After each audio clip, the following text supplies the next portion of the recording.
Hi students, good morning to all of you and welcome to my channel. Students, today's topic is another class of that phylum Chordata, subphylum Vertebrata of kingdom Animalia. And it is important class of that phylum, important in the sense as we are belonging to that class.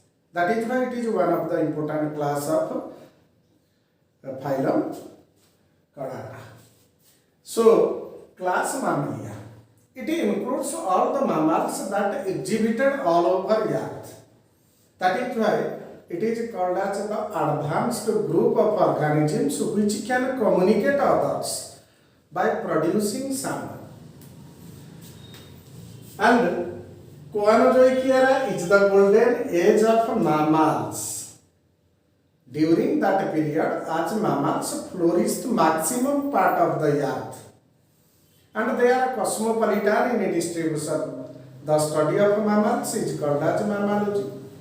Cosmopolitan distribution in the sense they are present all over the world, even if at a very minus temperature in the polar region, mammals are also present there. In deep sea, mammals are also present.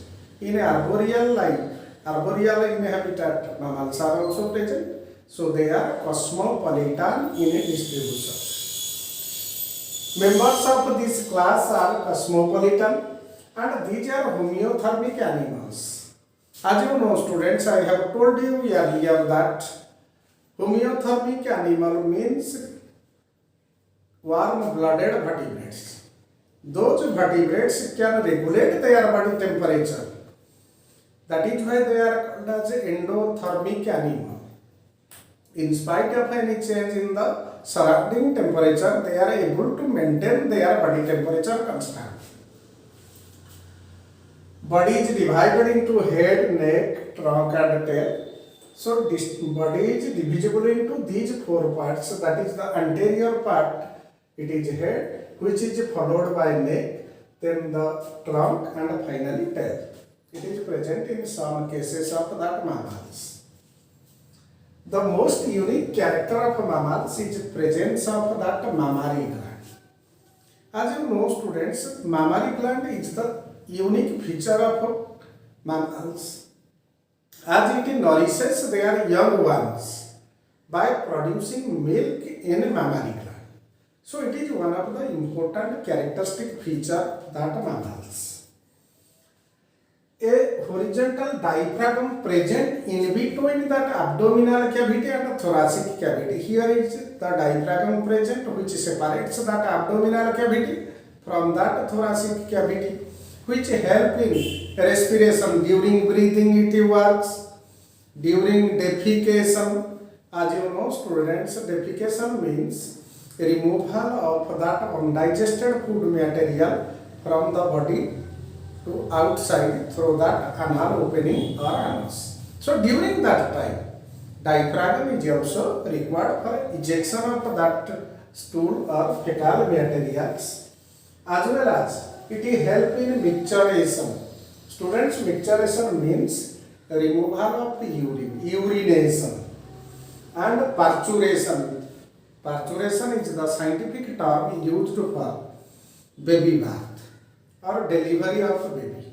So during that time, diaphragm plays an important role to make that labor pain successfully eject out of that fetus or newborn baby from the uterus of mother to outside. Hair skin is the unique character of mammals. As a mammalian body is covered over by tiny hairs, and that hair skin is the characteristic feature of all mammals. Two pairs of limbs are present in a trunk. In the trunk, two pairs of limbs are present. One pair present towards the anterior region, that is called as forelimb, and another pair present at the posterior end of a trunk, that is called as hind limb. Students, these limbs are provided with 5 fingers, that is why it is called as pentadactyl limbs. but in case of some aquatic mammals, hind limb is absent. Only one pair of limbs are present. Alimentary canal is complete with that starting point mouth and ends at anus with digestive glands. As you know, students, anus and urinogenital aperture separately opens to outside to release their products.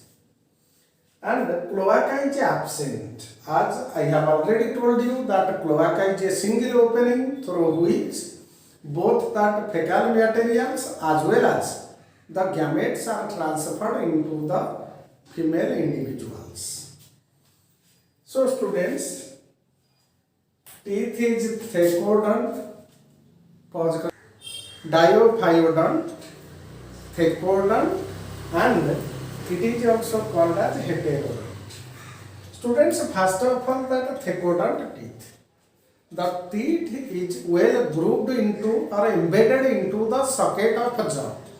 So it is permanently grouped into that socket of a jaw, well attached with the socket of a jaw. That is why it is called as a thecodont. Heterodont means different types of teeth present in our jaw. Our teeth are not uniform in size, they are of different size. That is why it is heterodont. As you know, there are 4 different types of teeth present in our jaws. The first or front one is called as incisor, and the pointed teeth, that is called as canine, then premolar, and finally molar, the crossing teeth. And it is diaphyodont means during its lifetime, mammals shed out its teeth once, then secondary teeth is formed. So the primary teeth is called as milk teeth, and the secondary teeth is called as permanent teeth, as it will not be enrooted later. So students, respiration carried out by presence of a pair of spongy lungs, which help in exchange of gases through that nasal passage into the surrounding air. It inhaled oxygen and exhaled carbon dioxide. Larynx, the sound producing organ found on the neck. That is why mammals are able to communicate others. And heart is formed of 4 chambers. 4-chamber heart means entire heart is divided into 2 different chambers by presence of that in atrioventricular septum. The anterior or upper part of a heart is called as auricular part, and the lower part, conical part, is called as ventricular part. The upper part or auricular part further divided into 2 different chambers by presence of interauricular septum into left auricle and right auricle.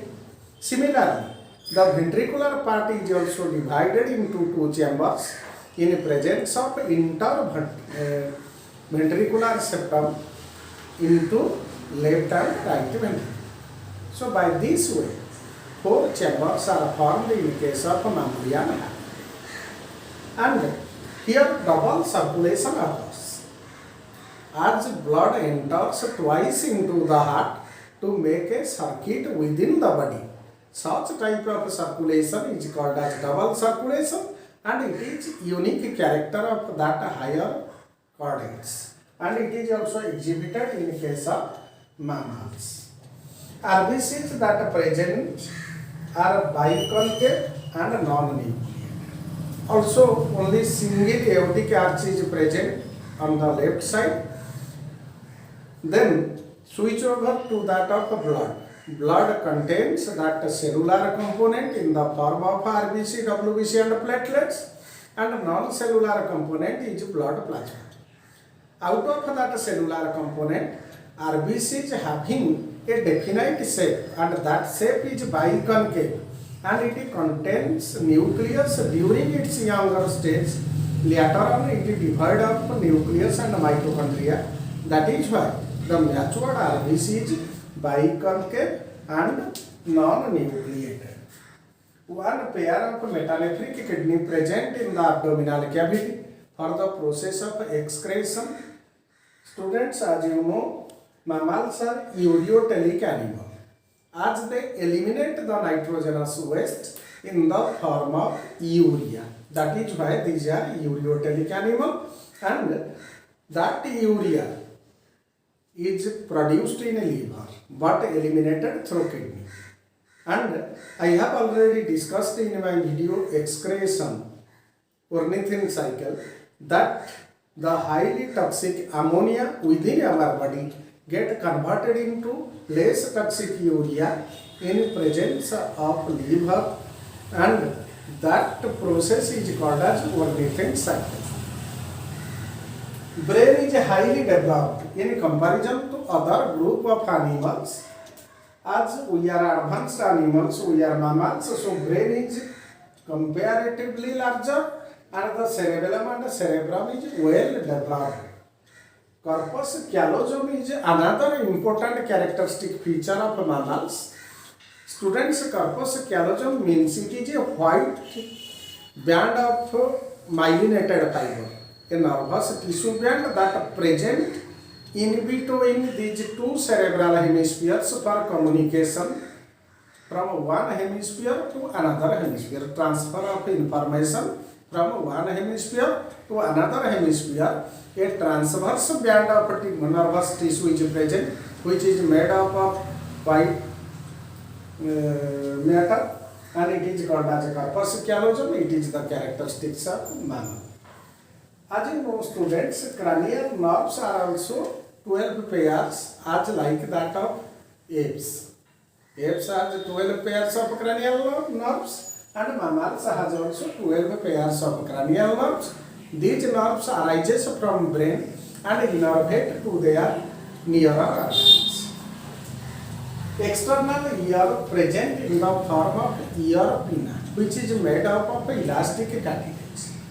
So ear pinna is present in the case of mammals. Ear ossicles present in the form of malleus, incus and stapes. The ear ossicle are the bones that are present within the middle ear, that is called as ear ossicle, and these three bones comprising that ear ossicle is malleus, incus and stapes. As you know, students, mammals are dioecious or unisexual. So sexual dimorphism is well established in the form of male and female. So males are separated from that of female. Fertilization is internal, which occurs within the fallopian tube of mother, and embryo attached with that uterus by an intimate association, that is called as placenta. In case of higher grade mammals, they are called as placental mammals, and that placenta come out from the uterus during parturition 10 to 20 minutes after. So it is called as a temporary endocrine gland, as it secretes some important hormones which are necessarily required for that newborn baby as well as to that of mother. Mostly mammals are viviparous, as they give birth their young ones. But some prototheria like mammals, they are oviparous. Parental care is well marked in the case of mammals, as they given birth their young ones, and after giving birth the young one, it is well nourished by the mother, that is called as parental care, which is well marked in the case of mammals. So students, these are the characteristic features of that class Mammalia. In my next video, I go for that physiology chapter, circulation. So thank you.